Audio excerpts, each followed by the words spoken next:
Fallout 4 is almost impossible to put down. Most of the way this huge role-playing shooter works is carried over from its excellent predecessors. It's the Skyrim to Fallout 3's Oblivion, if you will, and it's comparably dense with great locations to explore, genuinely creepy monsters to fight, and superb post-nuclear atmosphere. After more than 55 hours played, I may have seen an ending, yet I feel like I've only begun to explore its extraordinary world.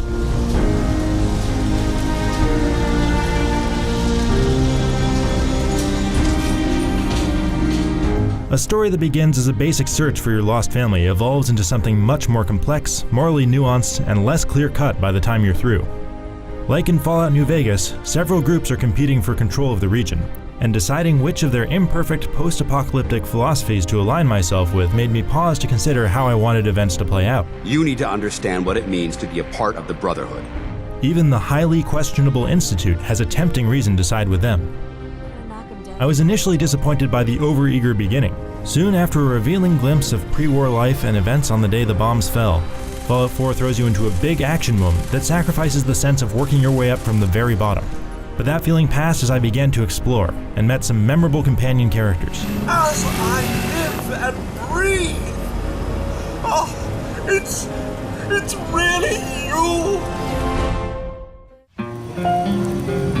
Vault Tech is here for you. The huge number of side quests is the real attraction of Fallout 4, and they easily overshadow the main story with well-written surprises and an engrossing atmosphere that blends creepiness and dark comedy. One team would beat the other team to death with these things called baseball bats, and the best bats were called swatters. I can't go on a point A to point B quest through the ruins of Boston without seeing 3 other things I want to do. Oh, I can't not do that. I bet there's great loot in there. Oh god, kill it with fire. I feel like a kid on Easter whose parents are bad at hiding candy.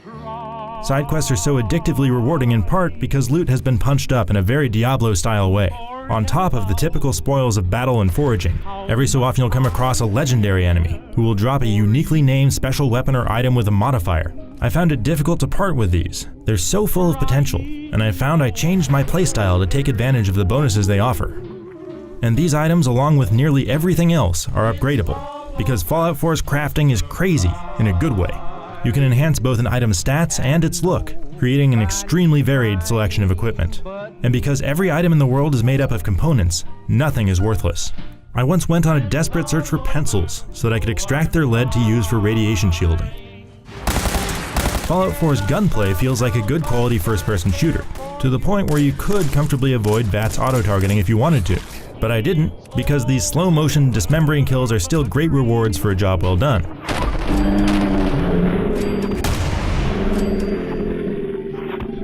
Plus, although VATS slows time, it doesn't completely stop it, so the pressure is still on in intense fights.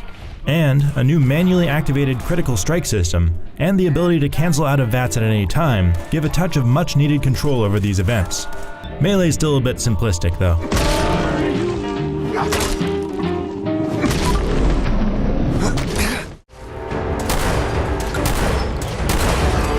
Relative to Fallout 3, Fallout 4's characters are more jack-of-all-trades in their combat abilities.